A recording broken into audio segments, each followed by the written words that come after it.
Hello everyone, it's Bauman. Welcome back to episode 4 of this Let's Play the Calamity Mod Season 2. And I want to start off today's episode by building more NPC houses. And I'm going to do that in the form of a tavern. Or at least I will try to make it look like a tavern. I kinda want to build a little village here. Well, that depends on my building motivation and creativity and stuff, but yeah, that's the plan at least. So let's get this building on the way. During this full feed montage, I want to talk about Article 13. And yes, I know you're probably fed up with this topic already and you don't even want to hear about it anymore. But it is important. Since I don't know the wording of the law too well, I'm not going to explain what Article 13 is exactly about, since I don't want to put out false information. But I will leave a link to a video from the film theorists in the video description and in the comments. I think they did a great job at explaining the matter without being boring to watch.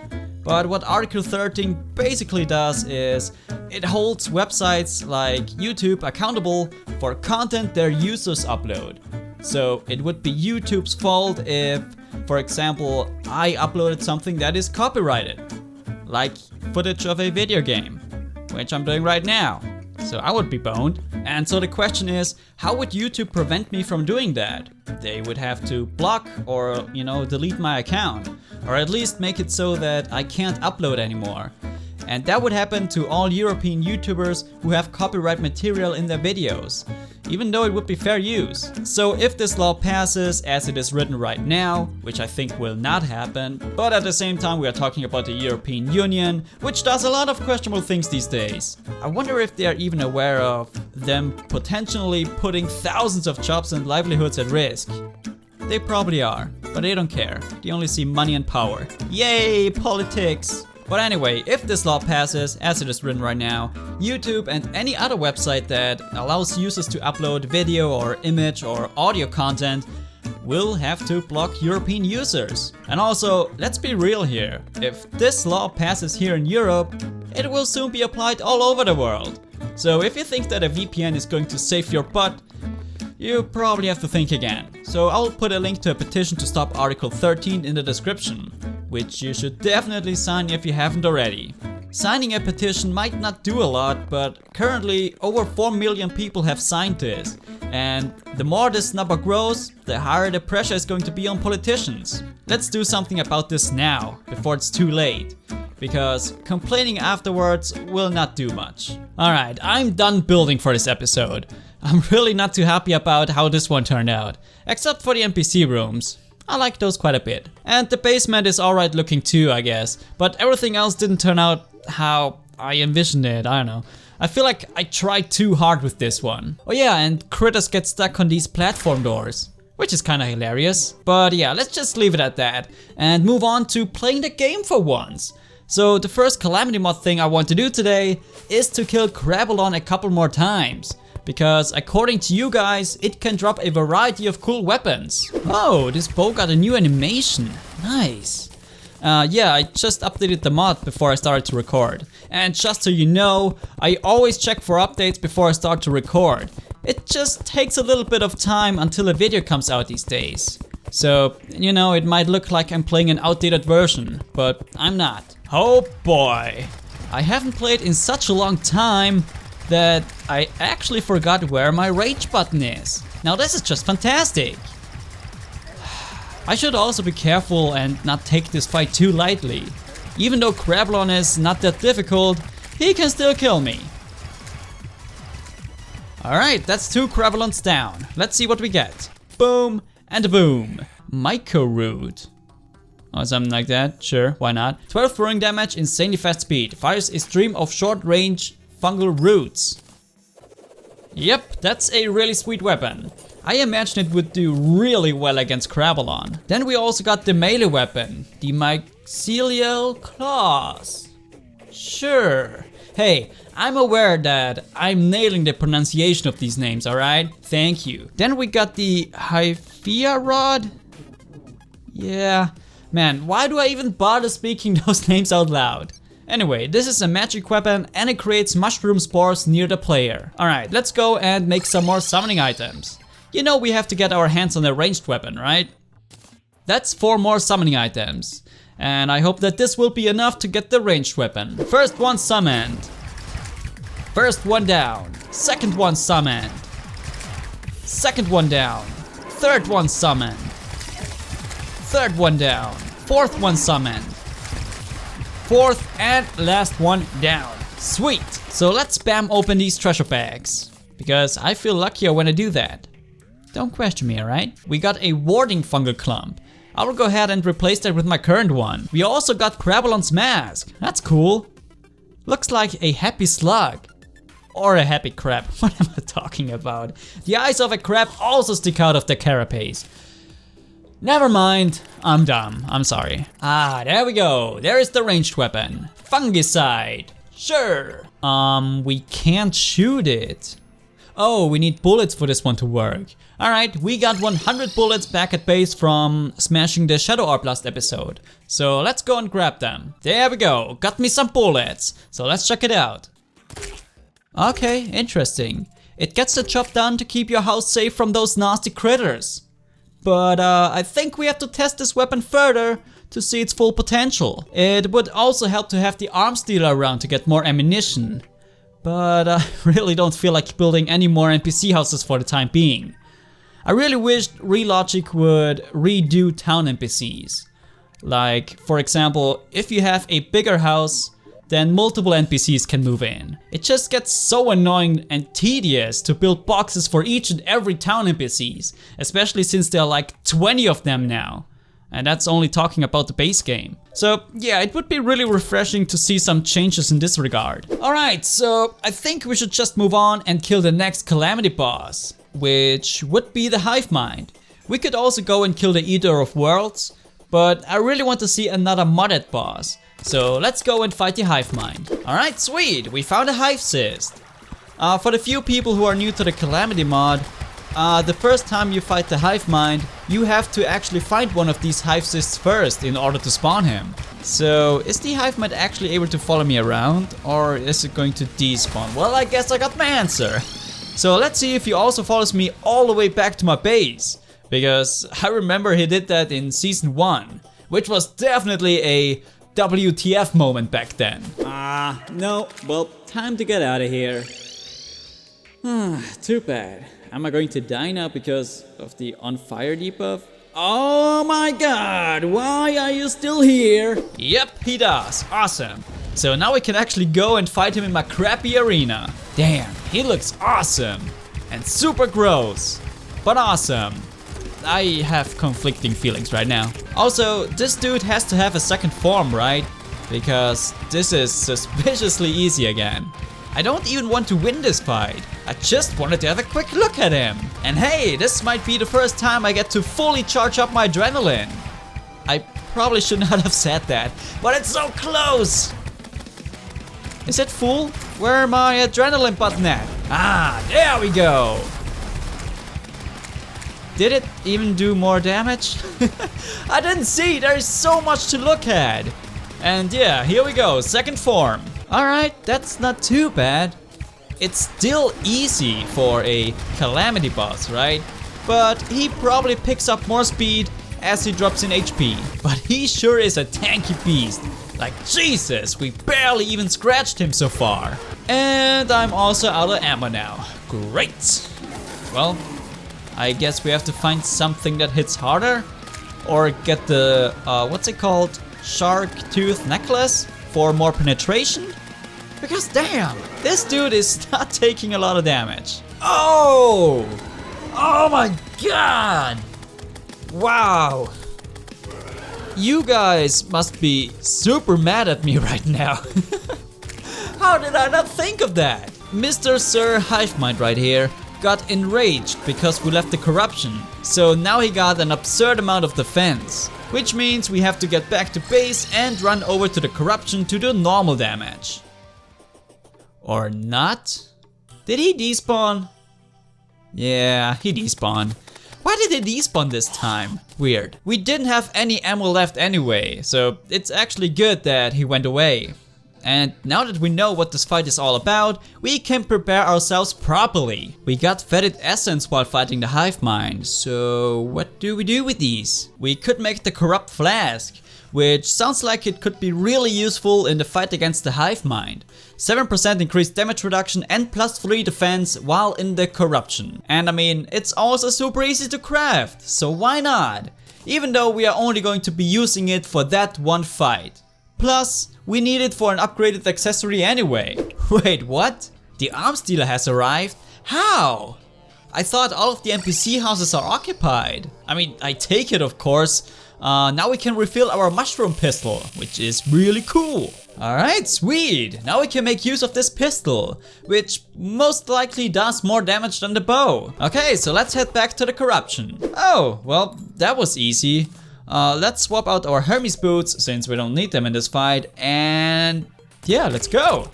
I'm really happy we found one of these hive cysts on the surface. That spares me a good bit of trouble. Alright, it's on. Let's do this properly this time.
Oh no. Oh my god. I'm so stupid. What? I'm not dead? What? What happened? How could I have possibly survived this?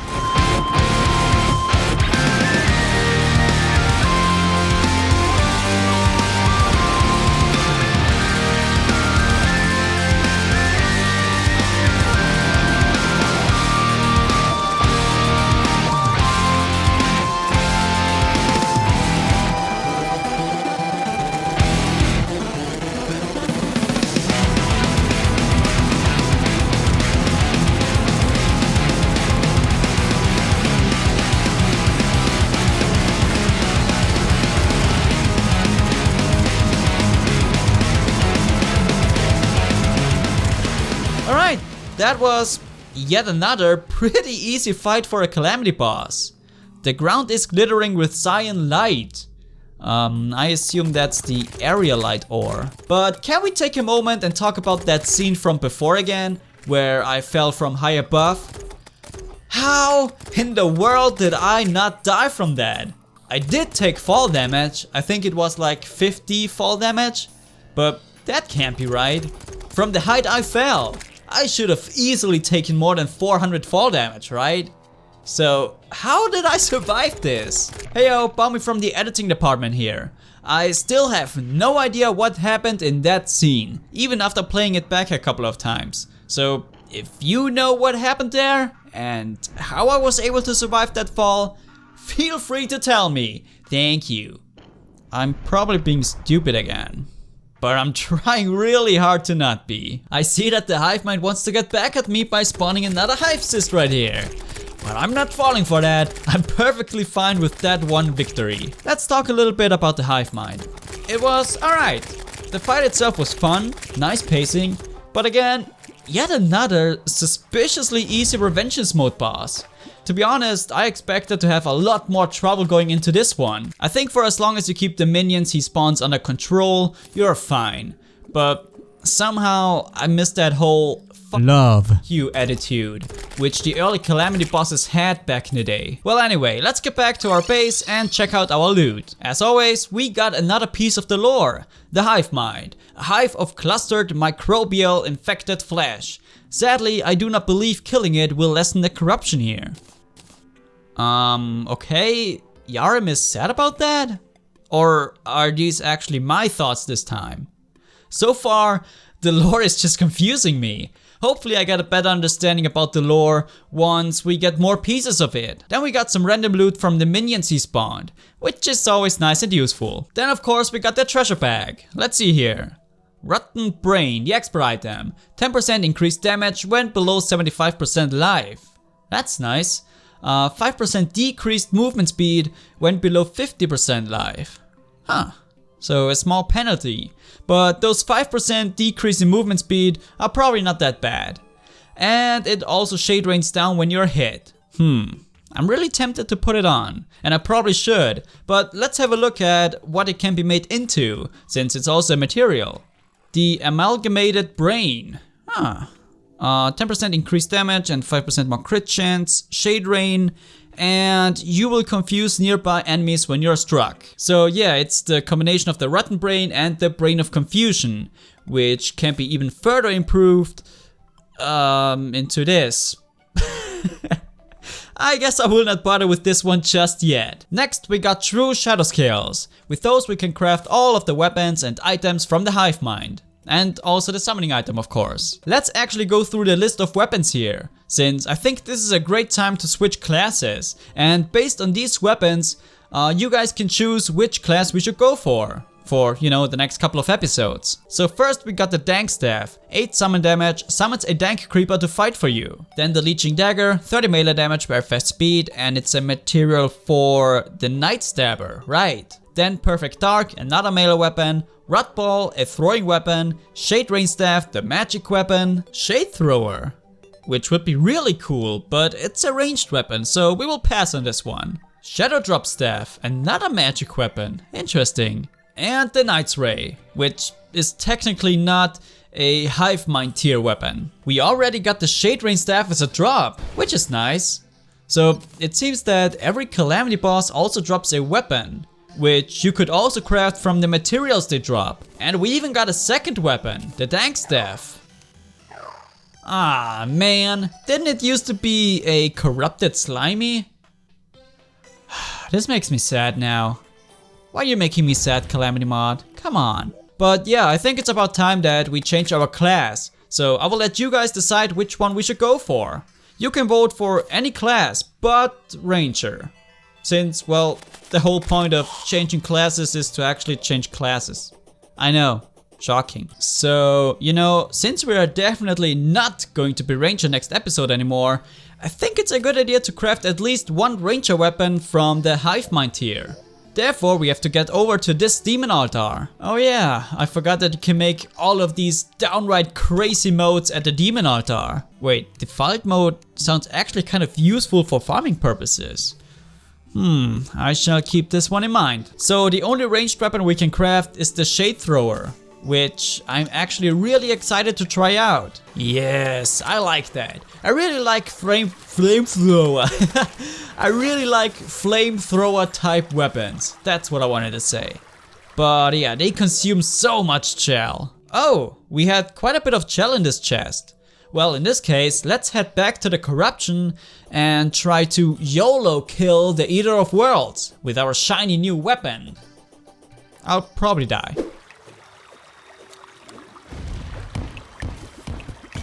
Alright, here we go. The Eater of Worlds has awoken. Can we do this? Oh, Mr. Eater of Worlds. This hurts so good. But could you please stop it? Yeah, this is not going to happen, you guys. I should have known better. YOLO killing is just not a valid strategy. Yep. But that's okay. I'm having fun. Playing video games is fun. Can't you see how much fun I have? Can't you see how much fun I have? But anyway, this is going to do it for this episode, you guys.